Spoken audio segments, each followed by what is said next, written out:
আসসালামু আলাইকুম ওরহমাতুল্লাহি ওবারাকাতু। আমি তারেক রহমান বলতেছিলাম। আপনি কে বলছেন? হ্যালো, হ্যালো, হ্যালো, কথা বলছেন না কেন? কে আপনি? হ্যালো, কথা বলেন।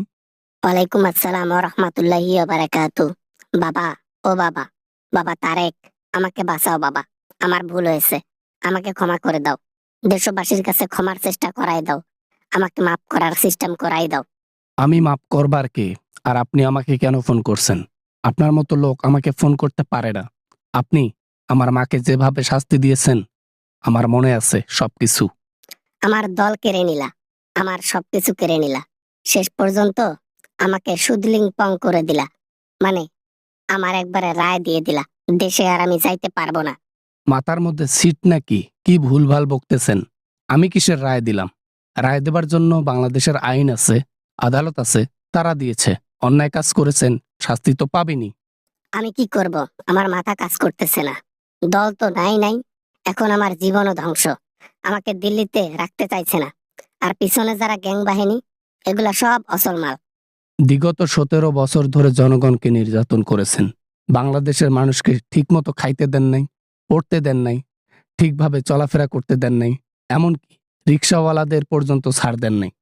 আর রইল আলেমোলামাদের কথা, যাদের মাথায় টুপি দেখেছেন তাদেরকে আয়না ঘরে নিয়ে গেছেন। এখন আপনার দিন শেষ, জনগণের দিন শুরু। বাবা বাবা, এই জন্য তোমাকে আমি ফোন দিয়েছি। চলো না এক হয়ে যাই। এক হয়ে নির্বাচন করি। আমি তোমাকে সাপোর্ট করব। আমি তোমাকে সাপোর্ট করলে তোমরা নির্বাচনে জয়লাভ করবা, সমস্যা নেই। আমরা গণহত্যাকারীর সাপোর্ট চাই না। আমরা কোনো ফ্যাসিস্ট সরকারের সাপোর্ট চাই না। আমরা হাসিনার সাপোর্ট চাই না।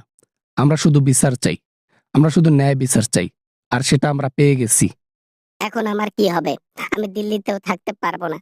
বাংলাদেশে আমাকে নিরুপায় হয়ে যাইতে হবে। আমার রাস্তা নাই আর। সব দিকে বন্ধ হয়ে গেছে। এখন আমি কই যাব, কই থাকবো? নিরপরাধ মানুষদেরকে রাজাকার বলা, নিরপরাধ মানুষকে উপরে পাঠাই দেওয়া।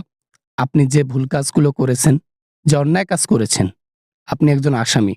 আপনার কখনো ক্ষমা হবে না। তোমাকে যে প্রস্তাব দিলাম সেইটা কি করবা বাবা? বলো। আমরা গলায় গলায় মিল হয়ে যাব। আওয়ামী লীগ, বিএনপি এক হয়ে নির্বাচন করব। তোমরা নির্বাচন করবা, আমি পিছন থেকে তোমাদের সাপোর্ট করব। গণতন্ত্রের দেশের মধ্যে তোমাদের মতো ফ্যাসিস্টের সাহায্যের দরকার নেই আমাদের। লোক যদি আমাদেরকে ভালো না বেসে যদি ভোট নাও দেয়, ভালো না বাসে, আমরা খুশি। কিন্তু তোমার মতো ভোট চুরি করব না। দেশটাকে নষ্ট করব না। আমরা আমাদের মতো থাকব। জনগণ যাকে ভালোবাসবে তাকে ভোট দেবে। সে দেশ চালাবে। সবাই মিলে আওয়ামী লীগকে খেয়ে দিলা। এখন আমার কি হবে? শেষ পর্যন্ত দেশে যাওয়ার একটুকু চান্স ছিল। এখন আমাকে উপরে পাঠানোর রায় দেওয়ার পর থেকে আর আমার ঘুম নেই চোখে। আপনার মতো মহিলার কারণে 18 কোটি মানুষ কান্না করেছে। কারো কারো সন্তান বুকহারা হয়েছে, কারো কারো বাবা বুকহারা হয়েছে, কারো কারো মা বুকহারা হয়েছে। কত স্টুডেন্টের জান নিছেন, মনে আছে? আপনার কারণে 18 কোটি মানুষ চোখের পানি ফেলেছে। তাদের অভিশাপ আছে না, আল্লাহ তাআলা তাদের পাশেই আছেন। আমি কি হবে? আমার কি হবে এখন? মোদি আমাকে বের করে দেওয়ার চেষ্টা করতেছে। লকডাউন দেওয়ার চেষ্টা করলাম, অথচ লকডাউনটাও সফলভাবে করতে পারলাম না। তোমাদের কাম ডাউন শুরু হয়ে গেছে। আর কিছুদিন পর তোমরা নিজেরাই বাংলাদেশে চলে আসবা।